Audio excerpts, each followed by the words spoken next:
Wired's beat is the most exciting story of our time. Our mission was to deliver reality. So first, the title is it's a fun title for the show. Dial in and log on. The digital generation has hit its stride and found its voice, and it is Wired. October 27, 1994. A small rectangle appears on a web page run by a Wired magazine spin-off.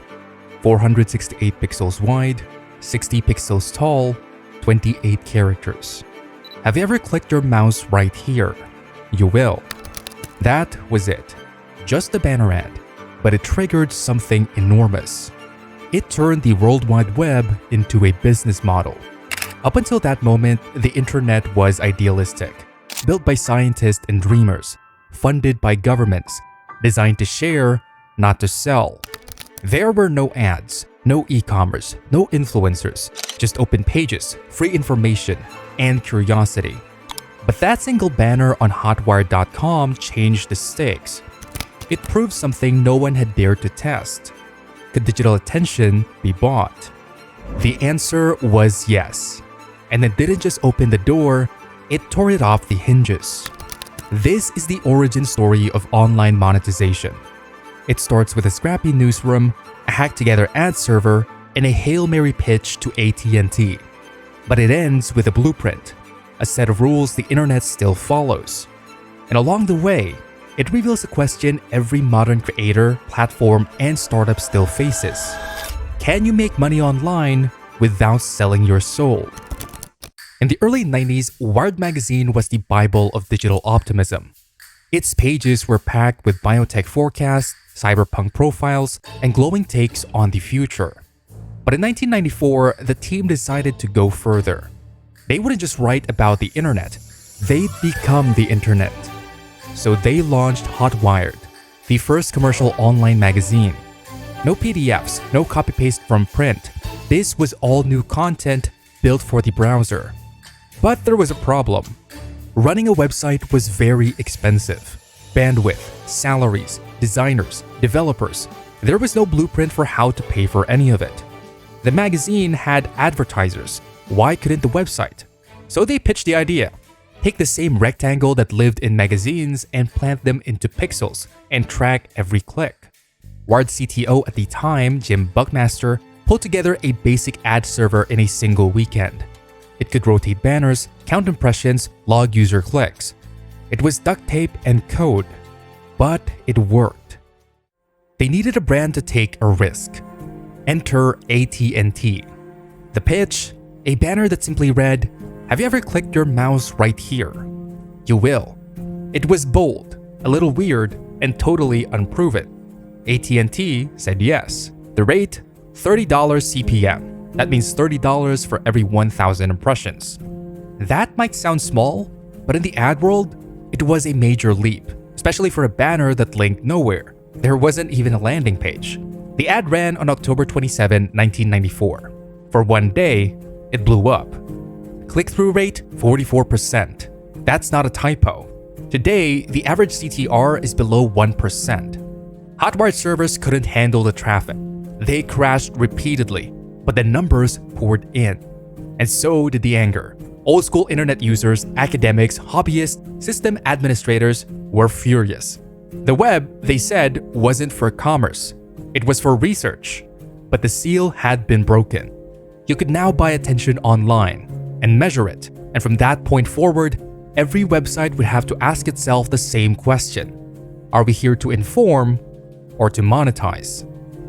After the stunt, the team doubled down. Buckmaster's weekend prototype evolved into something bigger. They logged everything: impressions, clicks, scrolls, user flow. They tested banner sizes, background colors, wording. Click here beat learn more. Blue outperformed red. Borders mattered, so did fonts. They weren't just selling ad space, they were decoding behavior. What they created wasn't just an ad platform, it was the first real web analytics system. And advertisers noticed. Suddenly, brands could see exactly what worked. This was years before Google Ads, before Facebook Pixel. HotWired was already optimizing, already personalizing, already iterating. The lesson? Without data, you're guessing. With it, you're printing money. By 1996, HotWired had a problem. They were winning the future, but losing money. Traffic was up, buzz was real, but the ad revenue wasn't enough to cover costs. Their internal pitch deck reportedly said failure to meet quarterly revenue targets may require site shutdown. So, they sold. In 1997, Lycos acquired HotWired for $35 million. It was a win, but also a turning point.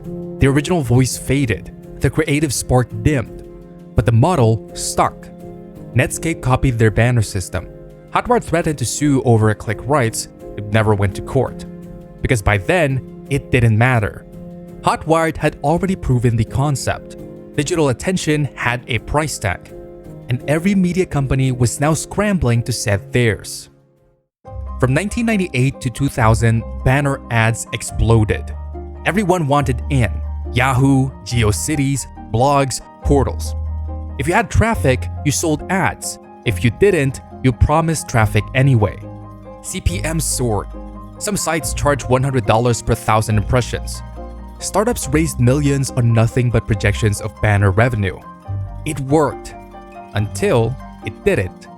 The dot-com crash exposed the model's flaw.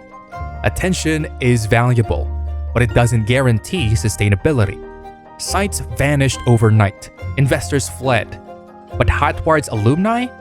They went on to build Google ads, Facebook ads, other media empires. Because even if the gold rush ended, the miners had learned something priceless. There's always money in understanding how people click.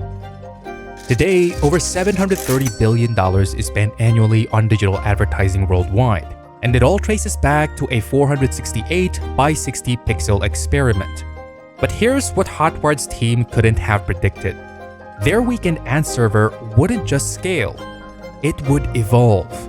What started as counting banner clicks became something far more sophisticated: behavioral prediction engines. Google doesn't just show you ads, it anticipates what you'll search for next. Facebook doesn't just track your clicks, it maps your social graph, your interest, your buying patterns.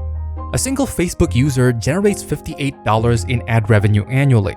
That's not from one purchase, that's from algorithmic certainty about what you want, when you want it, and how much you'll pay. TikTok's algorithm knows you better than you know yourself. It predicts your next scroll with 93% accuracy. The average user spends 55 minutes daily, but that's not time wasted, it's data harvested. Every swipe, every pause, every replay, it's all logged, processed, and monetized in real-time auctions that happen faster than you can blink. HotWired counted impressions by hand. Today's platforms process 8.5 billion Google searches daily. Each one triggers an instant auction for your eyeballs. The difference? HotWired asks users to click. Modern platforms know you'll click before you do. That's the true inheritance. Not just digital advertising, but digital prophecy. And it raises a question HotWired's team never had to face. When machines can predict human behavior, who's really in control? The answer shapes every scroll, every click, every purchase you'll make today. HotWired built the foundation, today's internet built the prison. HotWired didn't have a plan to build a trillion-dollar blueprint, but they did three things every modern platform still copies, whether they realize it or not. Firstly, they experimented loudly. That AT&T banner wasn't subtle. It asked users to do something they'd never done before: click. And when the servers melted under demand, that was proof of concept. Most companies fear broken systems. HotWired used theirs to prove there was something worth breaking. Secondly, they measured, ruthlessly, every pixel of performance, every version of every message. They tested, logged, iterated. Modern A/B testing? It's just a scaled-up version of what HotWired started in a cluttered newsroom. And lastly, they pivoted without ego. HotWired began as a digital publication, but when the ads outperformed the articles, they followed the money. They spun out a company. They sold it. They watched their model outlive their mission.